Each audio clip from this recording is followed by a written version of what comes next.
Nós voltamos a falar do estúdio da CBN Maringá no Planeja Brasil e um dos temas em debate aqui no Planeja Brasil é a longevidade. A palestrante que vai falar sobre esse tema é Cristina Goldschmidt, fundadora do Instituto Novas Idades, palestrante aqui do Planeja Brasil. Está com a gente aqui no estúdio. Olá, muito bom dia, tudo bem? Bom dia, tudo bem? Então, o seu tema é longevidade. Fala um pouquinho pra gente sobre o Instituto Novas Idades e sobre o tema da sua palestra aqui no Planeja Brasil. A longevidade é um tema agora que surgiu e está na moda, né? Estamos todos preocupados como viveremos por mais tempo.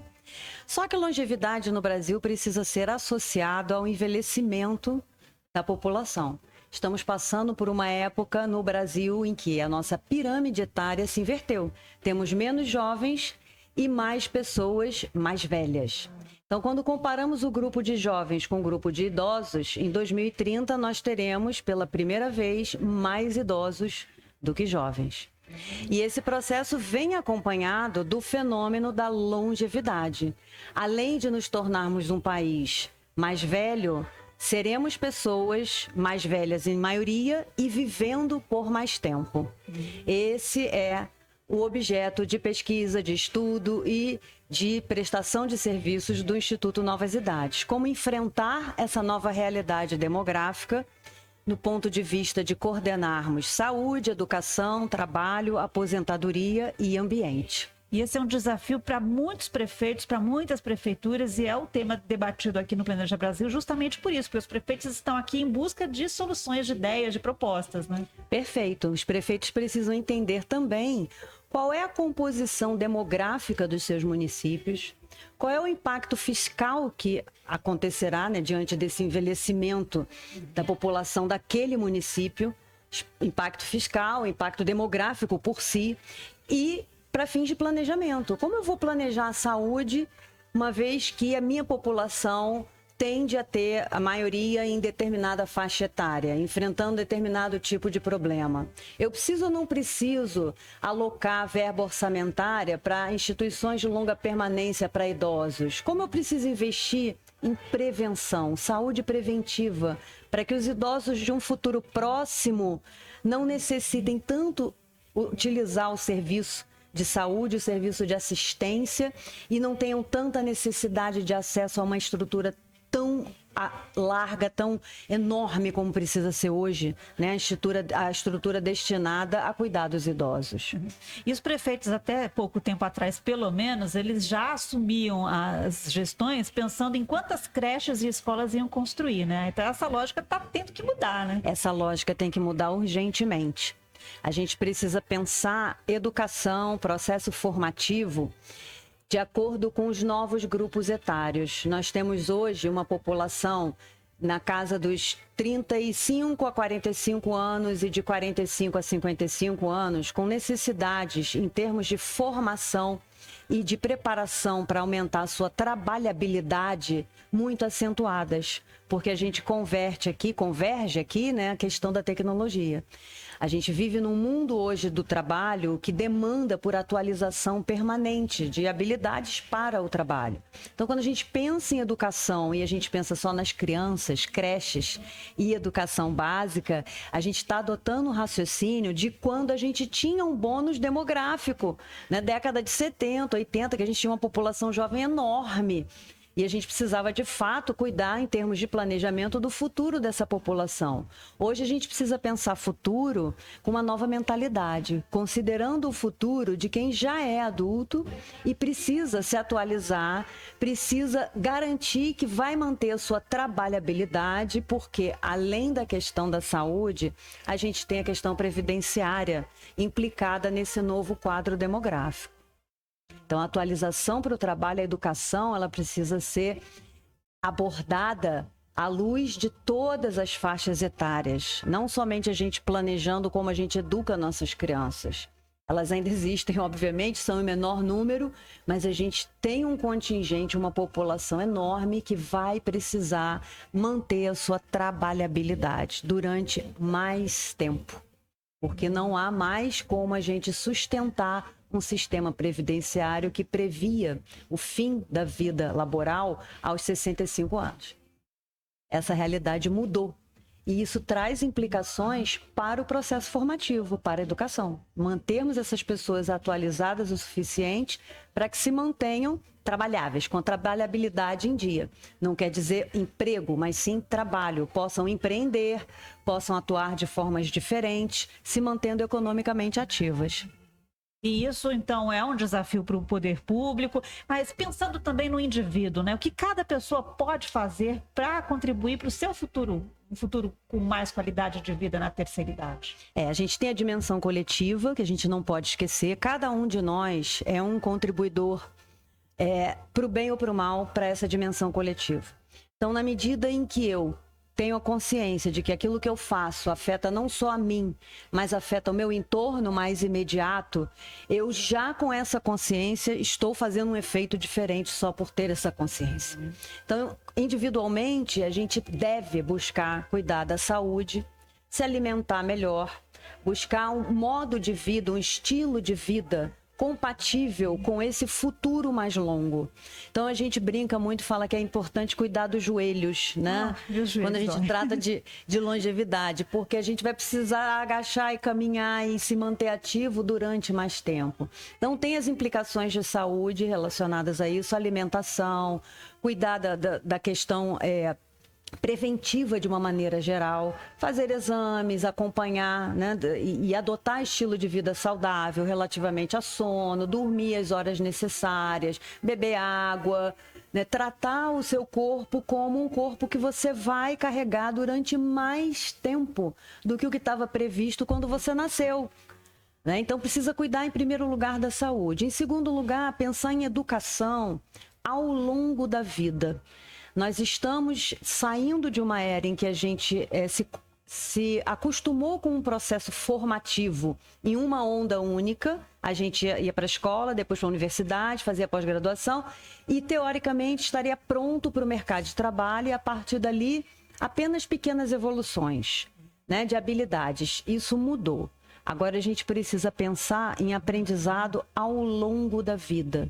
A gente vai ter que adquirir habilidades novas que a gente não conhece ainda, com 40 anos, 45, 48, 50, 55, 60, 62, 70. Enquanto a gente estiver economicamente ativo e querendo ser produtivo em termos de trabalho, a gente vai precisar se atualizar nas habilidades que são importantes para essa produtividade. Então, a educação passa a ter uma perspectiva de ao longo da vida e não mais só no processo formativo inicial. Então, ficar sempre atento às oportunidades de aprendizado, né? Sim, de estudo, de aprendizado, de leitura. Esse é um outro hábito, né? E está relacionado a esse hábito a nossa educação financeira, né? A gente precisa poupar para ter uma velhice segura, né? Obviamente, e, enfim, para N razões, por N razões, cada um com a sua finalidade. Mas a gente precisa pensar o quanto a gente investe, né, em termos financeiros, nosso planejamento financeiro, na nossa educação, na nossa atualização. A gente vem também adotando um hábito muito focado em consumo desenfreado. Esse consumo, ele é ruim para o planeta do ponto de vista ambiental e ele é ruim para a nossa vida porque ele desloca recurso, né, para algo que, em termos de resultado, agrega pouco. Agrega pouco à nossa vida.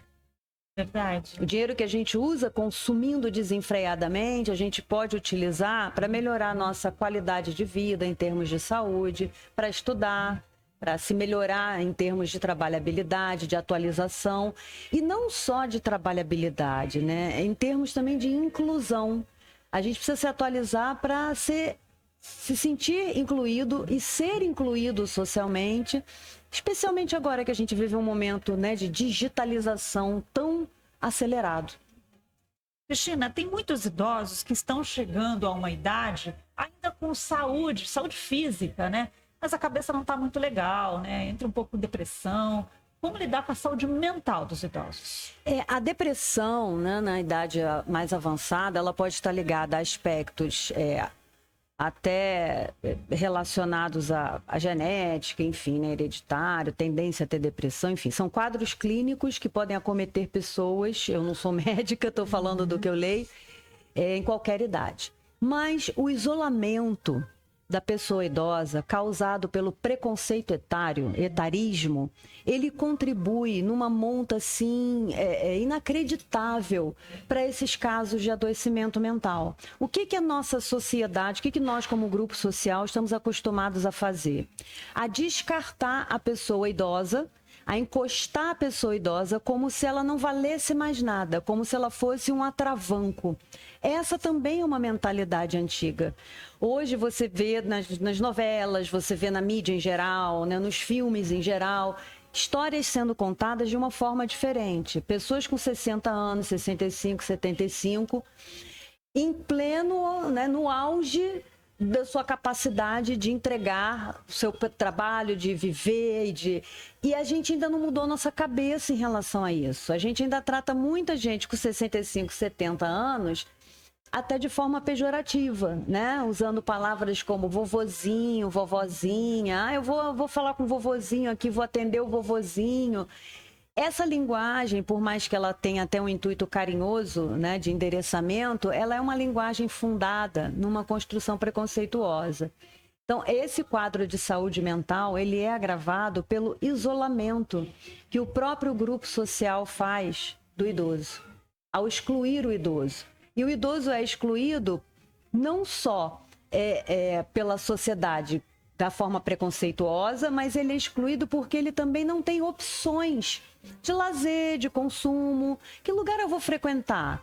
Né? Qual é a balada para o idoso? Né? Tem balada para o idoso? Eu quero me divertir, eu quero sair com os meus amigos. Em que lugar eu vou ser aceito? Então a gente precisa repensar nosso modo de vida de uma maneira geral, com essa consciência de que estamos nos tornando um país de pessoas mais velhas e mais velhas funcionais, como você falou, prontas para consumir. A gente está diante de uma oportunidade que se chama economia prateada, que eu ouso redenominar de economia multigeracional. A gente tem uma tendência a oferecer, a fazer uma oferta de produtos e serviços para a faixa de 20, 30, 40 anos, até 50 e poucos. A partir dos 50 e poucos já começa a escassear. Uhum. Né? Serviços e consumo de artigos e etc. A economia prateada, ela está abrindo portas que a gente não via antes. Possibilidade de serviços voltados para pessoas idosas que precisam de acompanhamento, por exemplo, né? Como cuidados mais ostensivos. Outros serviços que pessoas mais velhas podem e querem frequentar, mas não têm ao seu dispor. Então, a economia prateada mostra que a gente tem uma oportunidade econômica se a gente parar de excluir o idoso. Cristina, só para terminar, gostaria que você deixasse aqui qual é a sua mensagem de alerta para os prefeitos, para a sociedade de um modo geral, e qual é a sua mensagem otimista, assim, o que você vê de positivo nesse horizonte? O alerta é o seguinte: a gente não pode esperar as pessoas fazerem 60 anos no nosso município para a gente começar a pensar em longevidade. Longevidade é agora. A gente precisa endereçar saúde, educação, trabalho e a questão previdenciária, aposentadoria ao longo da vida. Então, ações para todas as faixas etárias, nos seus momentos diferentes de atuação.